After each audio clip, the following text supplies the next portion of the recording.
सभापति महोदय, आप मुझे लगता है जल्दी घंटी बजाने के मूड में हैं, इसलिए मैं पहले मेरे विधानसभा क्षेत्र में कुछ स्कूलों की मांग है वो निवेदन कर देना चाहता हूं। प्राथमिक विद्यालय, नए विद्यालय खोलने हैं। राजकीय प्राथमिक विद्यालय रेबारियों की ढाणी, रेबारियों का गोलिया खेजड़ियाड़ी, राजकीय प्राथमिक विद्यालय कोलियों की गड्डी होती गांव, राजकीय बालिका प्राथमिक विद्यालय जोधावास, राजकीय प्राथमिक विद्यालय रामडेली भीलों का वास भड़वल। ये तो नवीन प्राइमरी विद्यालय खोलने की आवश्यकता है। दूसरे, मेरे विधानसभा क्षेत्र सांचौर और चितलवाड़ा में जब 2003 से 8 में हमारी सरकार थी, 148 प्राथमिक विद्यालय को क्रमोन्नत करके उच्च प्राथमिक विद्यालय में किया था। मैं धन्यवाद देना चाहता हूं उस समय की सरकार को भी। आप अंदाजा लगाइए सभापति महोदय, अगर 148 स्कूल कई साल से प्राइमरी चल रही थी तो उस समय उस गांवों की और उस बालकों की, उन बच्चों की, उन छात्र छात्राओं की क्या स्थिति रही होगी। एक जमाना था कि बालिकाएं स्कूलों में नगण्य थी। 1970 की बात है, मैं जब जिस स्कूल में पढ़ता था उस समय हमारे स्कूल की छात्र संख्या 600 के बराबर थी और उसमें एक बालिका केली नाम की बच्ची पढ़ती थी। आज व्यवस्था उसके बिल्कुल विपरीत हो गई है। प्रत्येक स्कूल में आप जाकर के देखें तो बालक और बालिकाओं की संख्या लगभग बराबर के चल रही है। आज जो व्यवस्था हमारी शिक्षा की चल रही है उसमें बहुत कुछ परिवर्तन करने की जरूरत है। आज हमारे 8वीं, 10वीं और 12वीं के जो विद्यालय है उसमें बालक और बालिकाएं साथ पढ़ती है। सभापति महोदय, 12वीं में पढ़ने वाली बालिका 17-18 साल की हो जाती है। आज आप ऐसी शर्मसार घटनाएं अपन अखबारों के माध्यम से सुनते हैं। इस सब पर रोक लगाने के लिए आने वाले समय में बालिकाओं के लिए बालिका विद्यालय ही अलग हो, जिसमें सिर्फ एंड सिर्फ महिला शिक्षक हो और उनके साथ बालिकाओं की शिक्षा चले, ऐसी मैं मांग करता हूं। 5वीं से 8वीं में मेरे वहां 3 विद्यालय है, बाकी सारे क्रमोन्नत हो गए थे। 3 से 8 में एक राजकीय प्राथमिक विद्यालय लोटेश्वर केसुरी रह गया, एक राजकीय प्राथमिक विद्यालय कोलियों का वास साकरिया और एक राजकीय प्राथमिक विद्यालय उमा की ढाणी अग्गार। ये 3 विद्यालय जो है वो प्राथमिक से उच्च प्राथमिक में क्रमोन्नत करवाना चाहता हूं। मैं सरकार से निवेदन करूंगा। और 8वीं से 10वीं में जो विद्यालय क्रमोन्नत करना है उनकी सूची निम्न है।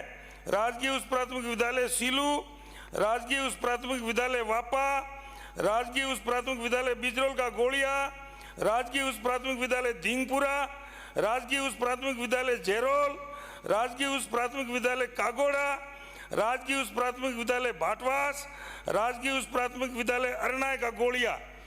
सभापति महोदय, ये अरनाय का गोलिया जो स्कूल है सन 1952 में खुली थी और उस स्कूल में मेरे गांव के श्री उमेदराम जी बिश्नोई 5वीं तक पढ़ाई करके आईजी की पोस्ट से रिटायर हुए। आप अंदाजा लगा सकते हैं उस स्कूल को 5वीं से 8वीं में हमारी सरकार में 2004 में 5वीं से 8वीं करवाई थी। ये हालत इनके सरकारों की थी। आज जिस गुजरात पैटर्न से, अगर उसी पैटर्न के नक्शे से हमारे राजस्थान में भी अगर शिक्षा की व्यवस्था करें तो बहुत कुछ हो सकता है। आज हम एक शिक्षक को लाख, सवा लाख रुपया सैलरी देते हैं। हजारों हमारे युवा बीए, बीएड किए हुए बेरोजगार है। एक मास्टर की सैलरी में आज अगर 30 और 40 हजार रुपये की व्यवस्था से अगर आप नई भर्ती करते हो तो 4-5 शिक्षक आपको उस एक व्यक्ति की सैलरी में मिल सकते हैं। ऐसा कानून में संशोधन करके नई भर्तियां अगर इस प्रकार से की जाए तो हमारे प्रत्येक विद्यालय में जो शिक्षकों की कमी है उसकी पूर्ति हो जाएगी। मेरा ये निवेदन है। शिक्षा जीवन में कितनी महत्वपूर्ण है इस बात का अंदाजा बड़ौदा के पूर्व महाराजा गायकवाड़ साहब ने उस समय, उनके राज में उनकी असेंबली चलती थी और उस समय गायकवाड़ के राज में अगर कोई परिवार का बच्चा स्कूल नहीं जाता था तो 1 रुपया दंड था। सभापति महोदय, आप अंदाजा लगा सकते हैं। तो उस समय के जो बच्चे पढ़े वो आज पूरे विश्व में, वो और उनका परिवार अमेरिका, इंग्लैंड, ऑस्ट्रेलिया, लंदन, वो सब चले गए और वहाँ जाकर के अपना कारोबार शुरू किया, नौकरियाँ की। उसी स्तर से अगर हमारे यहाँ राजस्थान में अगर इस प्रकार की व्यवस्था होती तो आज हमारे बालक बालिकाएं का प्रतिशत जो शिक्षा का है 60%, 65%, वो 99% पर पहुंच जाता। सभापति महोदय, इस प्रकार से अभी जो वर्तमान में कुछ स्कूलों में शिक्षा की कमी, शिक्षकों की कमी है, मान लेते हैं, लेकिन जो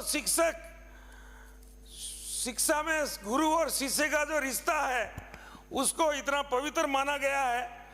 उस रिश्ते को बरकरार रख करके जो शिक्षक बालकों को पढ़ाते हैं उनको तो मैं धन्यवाद देता हूं, लेकिन ऐसे शिक्षक भी हैं जो सिर्फ गांवों की ढाणियों में जो दूर दराज की स्कूलें हैं उसमें 15 दिन में एक बार जाकर के दस्तखत करके आ जाते हैं और उसमें 10-12 बच्चे हैं या उनके बदले में कोई दूसरा व्यक्ति जो है उनको बिठा देता है कि भाई मेरे बदले में तू इन बच्चों को पढ़ा। इस प्रकार की जो व्यवस्था है, ऐसे लोगों को सरकार के ध्यान में जब ये बात लावे, ऐसे लोगों को तुरंत शिक्षा से, नौकरी से बर्खास्त कर देना चाहिए। ये मेरा आपसे निवेदन है। आपने समय दिया, बहुत बहुत धन्यवाद। एक हमारे मुख्यमंत्री जी के लिए दुआ बोल देता हूँ। हमारे मित्र भी बोले कि फानूस बनकर जिसकी रक्षा हवा करे वो क्षमा क्या बुझेगी जिसको रोशन खुदा करे। हमारे लोकप्रिय मुख्यमंत्री जी के नियत में खोट नहीं है। ये पूरे प्रदेश को अपने पूरे परिवार की तरह संचालित करते हैं और परिवार की तरह सबको स्नेह और प्रेम देते हैं। बजट में तो इतना दिया है, मैं गिनाने जाऊं तो काफ़ी समय लग जाएगा। इसके लिए मेरी ओर से, सांचौर की जनता की ओर से खूब खूब धन्यवाद देना चाहता हूं।